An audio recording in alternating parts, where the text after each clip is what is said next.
Shigeyoshi Abe berasal dari keluarga miskin di prefektur Chiba. Nasib baik menghampirinya. Dia diangkat anak oleh keluarga Abe, keluarga pengusaha tingkat menengah di Kanda, Tokyo, dan menjadi anak yang termuda, sekaligus satu-satunya pewaris bisnis tatami keluarga Abe. Dia tumbuh dewasa menjadi pria lurus dan menjunjung tinggi aturan. Begitupun dalam rumah tangganya.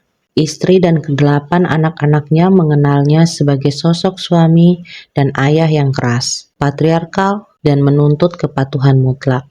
Sada Abe lahir 28 Mei 1905 di Kanda, Tokyo. Sebagai putri bungsu, dia anak kesayangan ibunya. Dia bebas melakukan apa saja yang disukainya. Dia sering terpukau melihat para geisha seliweran di jalan-jalan. Baginya mereka adalah selebriti, cantik, glamor, dan bebas. Hal itu menginspirasinya untuk mengambil les tambahan untuk menyanyi dan alat musik shamisen. Diam-diam dia juga suka berdandan tebal dan cantik. Tapi Sada Abe dibesarkan dalam keluarga yang menjunjung tinggi moral, disiplin, dan kehormatan. Keluarga mereka tidak miskin dan tidak ada kekerasan fisik yang terjadi. Tapi sang ayah adalah mataharinya. Rumah diwarnai kontrol moral yang sangat ketat. Sejak kecil, Sada belajar bahwa emosi tidak untuk diungkapkan, tapi untuk ditekan. Seksualitas tidak pernah dijelaskan, hanya dilarang. Saat usianya masih 14 tahun, dia diperkaos oleh salah satu temannya, seorang mahasiswa di Universitas Keio. Awalnya kedua orang tuanya berdiri di sisinya dan mendukungnya. Namun entah kenapa mereka berbalik, menuduhnya menjadi tidak bermoral dan liar. Sebagai hukuman atas tindakan pergaulan bebasnya, sang ayah menjualnya ke sebuah okiya atau rumah geisha di Yokohama pada tahun 1922. Walaupun Sada sangat mengagumi keglamoran para geisha, tapi tentu berbeda saat dijalani sendiri. Di usianya yang ke-17, dia bahkan tidak bisa bersaing dengan geisha level terendah yang telah dididik khusus sejak kecil dalam berbagai seni. Jangan bermimpi untuk menjadi primadona top di okiya. Tugas utama Sada hanyalah menjual seks. Titik terendah seorang geisha yang biasanya menjual bakat seni sebagai komoditas utama. Sada menjalani semua ini selama 5 tahun hingga akhirnya ia tertular penyakit sifilis dan berhenti sementara untuk menjalani perawatan sampai sembuh. Di tahun 1930-an, Sada mulai bekerja sebagai pelayan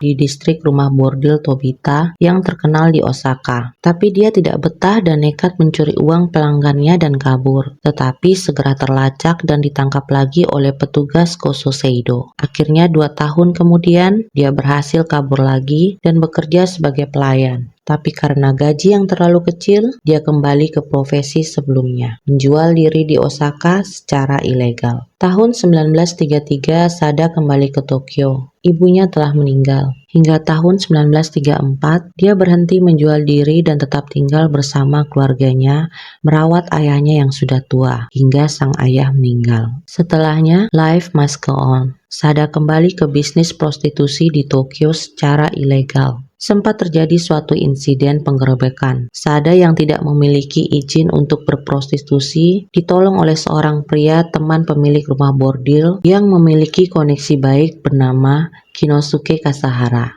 Dia dibebaskan, tapi jatuh ke pelukan Kinosuke dan menjadi simpanannya. Pria itu memberinya sebuah rumah dan uang belanja secara rutin. Tapi lama-kelamaan hubungan itu menjadi membosankan. Sada meminta Kinosuke untuk meninggalkan istrinya dan menikahinya, tapi dia menolak. Lalu Sada meminta pada pria itu agar dia diizinkan memiliki kekasih lain. Tentu saja Kinosuke menolak. Apa boleh buat? Sada memutuskan untuk meninggalkan Kinosuke. Sada bertekad meninggalkan dunia prostitusi dan pergi ke Nagoya untuk memulai hidup barunya di tahun 1935. Di sana dia bekerja sebagai seorang pelayan di sebuah restoran dan akhirnya bertemu dan menjalin hubungan dengan seorang pria karismatik, Goro Omiya. Pria ini adalah seorang profesor dan bankir yang baru saja memulai untuk memasuki dunia politik sebagai anggota parlemen Jepang. Tapi restoran tempatnya bekerja sangat ketat dan melarang adanya hubungan seksual antara pekerja dan pelanggan. Lagi pula Sada bosan dengan kota Nagoya, jadi dia memutuskan untuk pergi dan kembali ke Tokyo. Guru Omiya yang mengetahui bahwa Sada dulunya pernah tertular sifilis,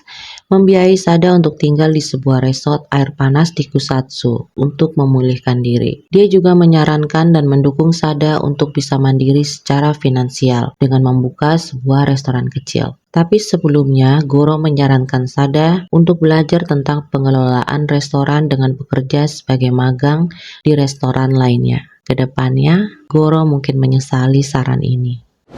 Restoran Yoshidaya di Nakano, Tokyo, pertama kali dibuka pada tahun 1920 oleh pasangan suami istri Ishida. Bisnis mereka cukup sukses dan stabil. Sebagian besar bisnis dikelola oleh sang istri yang cakap, sedangkan si suami Kichiso Ishida, 42 tahun, lebih terkenal dengan julukan playboy-nya yang hanya tahu bersenang-senang. 1 Januari 1936, Sada untuk pertama kalinya bekerja sebagai magang di sini. Dan entah nasib apa dia bertemu si playboy, dan disinilah tragedi itu dimulai.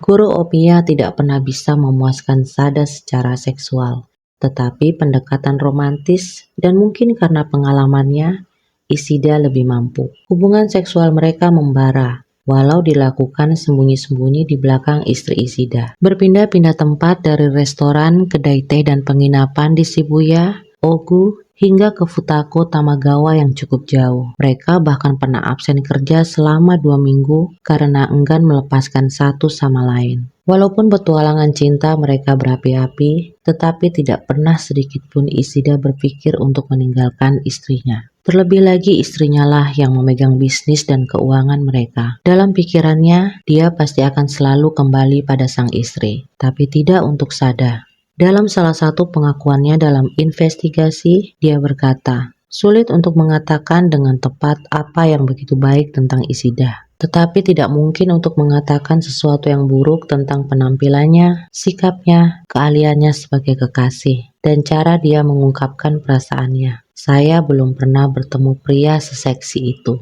Ya, Sada Abe untuk pertama kalinya jatuh cinta. Cinta terlarang, karena si pria telah beristri. Dan pria itu tidak akan pernah menjadi miliknya secara utuh. Sada frustasi, dia telah mengakui perasaannya pada Ishida, bahwa rasa cinta yang dia rasakan adalah cinta sejati. Tapi pria itu hanya merespon dengan senyum dan tawa. Dia tidak mengatakan atau menjanjikan sesuatu apapun yang sangat diinginkan Sada. Sada Abe menggila karena cintanya pada Ishida. Berpikir bahwa setiap kali setelah mereka bercinta, Ishida akan kembali bersama istrinya. Membuatnya sangat cemburu. 9 Mei 1936, Sada menonton pertunjukan teater di mana ada adegan seorang geisha menyerang kekasihnya dengan pisau besar. Tanpa disadari, hal ini menginspirasinya. 11 Mei 1936, Sada menggadaikan beberapa kimononya dan menggunakan uang itu untuk membeli sebuah pisau dapur besar dengan tujuan untuk mengancam Ishida.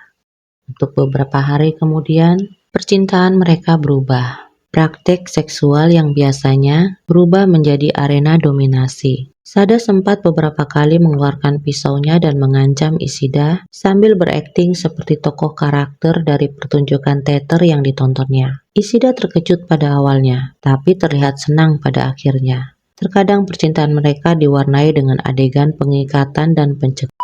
Ishida menyukainya. Dia bahkan memohon pada Sada untuk mencekik. Begitu juga sebaliknya. 18 Mei 1936, di sebuah ryokan atau penginapan di Ogu, di dalam kamar, Sada memegang pisau dan menempelkannya di pangkal kemaluan Ishida, sambil mengatakan bahwa dia akan memastikan Ishida tidak akan pernah bermain-main dengan wanita lain. Ishida menertawakannya, dan mereka kembali bercinta. Saat hampir klimaks, Ishida meminta Sada untuk mencekiknya untuk meningkatkan kenikmatan. Sada menuruti dan menggunakan obi untuk mencekiknya. Setelahnya, Ishida pun tertidur dengan puas. Melihat Ishida yang pulas, saat itulah Sada mengambil obinya dan mencekik Ishida hingga tewas. Lalu ia berbaring di atas tubuh Ishida dan memeluknya selama beberapa jam. Setelahnya, ia mengambil pisau dapur itu dan memotong genital Ishida. Sada tidak panik. Dia tetap tenang. Ia mengambil bagian yang terpotong itu, membungkusnya dengan sampul majalah, Lalu dengan darah Ishida ia menulis di paha kiri Ishida, Sada Ishida no Kichi futari kiri. Kami, Sada dan Kichi sendirian.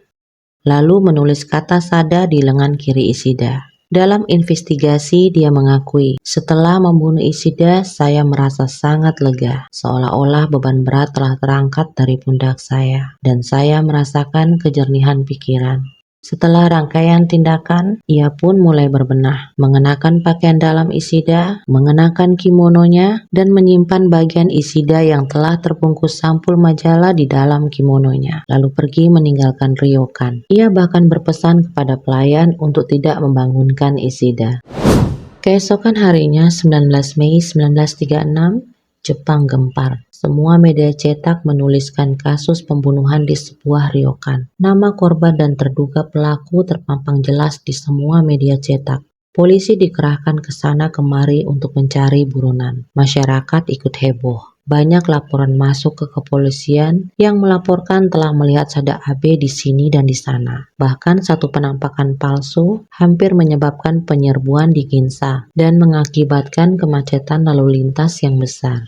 Sementara itu, Sada Abe yang dicari-cari sedang pergi berbelanja dan menonton film. Menggunakan nama samaran, ia menginap di sebuah penginapan di Shinagawa, di mana ia menikmati pijat dan minum 3 botol bir. Ia menghabiskan sepanjang hari itu dengan menulis surat perpisahan untuk Goro Omiya, seorang teman, dan Ishida. Sada berencana untuk bundir seminggu kemudian dengan melompat dari tebing gunung Ikoma sambil terus berpegang pada bagian tubuh Ishida. Sebelumnya Abe bertemu dengan mantan kekasihnya, Goro Omiya. Ia berulang kali minta maaf padanya. Goro mengira bahwa ia meminta maaf karena telah memiliki kekasih lain dan meninggalkannya. Padahal, Sada meminta maaf padanya karena akan secara tidak langsung merusak karir politiknya yang ia tahu pasti akan disebabkan oleh kasusnya dan hubungan lama mereka. Dan benar saja. Sejak kasus Sada Abe meledak, media mengendus hubungan lama mereka. Karir Goro Omiya pun hancur.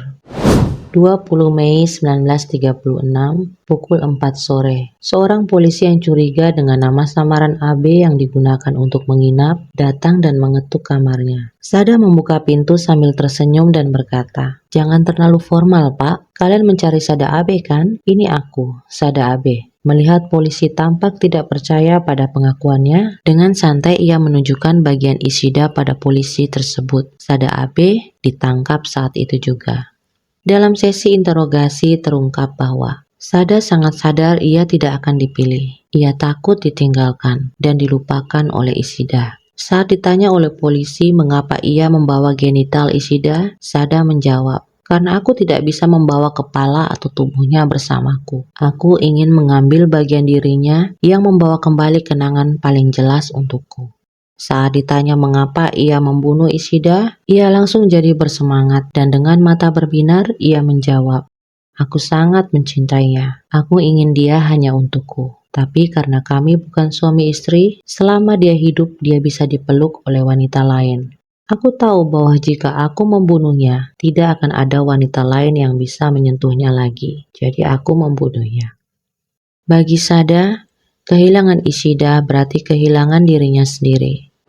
Sidang pertama Sada Abe dimulai pada 25 November 1936. Pada tanggal 21 Desember 1936, Abe dinyatakan bersalah atas pembunuhan dan mutilasi mayat. Jaksa menuntut hukuman 10 tahun penjara. Sada Abe menginginkan hukuman mati. Tapi hakim menjatuhkan vonis 6 tahun penjara. Ia dipenjara di penjara wanita Tochigi. Dan pada 10 November 1940, hukumannya diringankan. Sada Abe dibebaskan tepat 5 tahun setelah kasus pembunuhan pada tanggal 17 Mei 1941. Kisahnya bukan hanya menggemparkan Jepang, tapi hingga dunia internasional kala itu. Mulai dari buku biografi Sada Abe, film, drama, teater, hingga karya sastra lainnya. Bahkan sampai menjadi studi kajian psikologi kriminal hingga saat ini. Dalam sebuah wawancara setelah bebas, Sada menolak dibilang sebagai orang mesum dan gila. Sada menekankan bahwa ia tidak kehilangan kesadaran realitas, ia sangat sadar, dan ia menerima konsekuensinya. Setelah bebas dari penjara, Sada Abe mengganti namanya dan menjalani kehidupan yang sangat tertutup. Jepang saat itu sedang bergerak menuju masa perang dan banyak arsip sipil yang hilang. Dalam kekacauan sejarah itu, Sada Abe perlahan menghilang dari kehidupan formal. Salam hangat untuk kalian semua.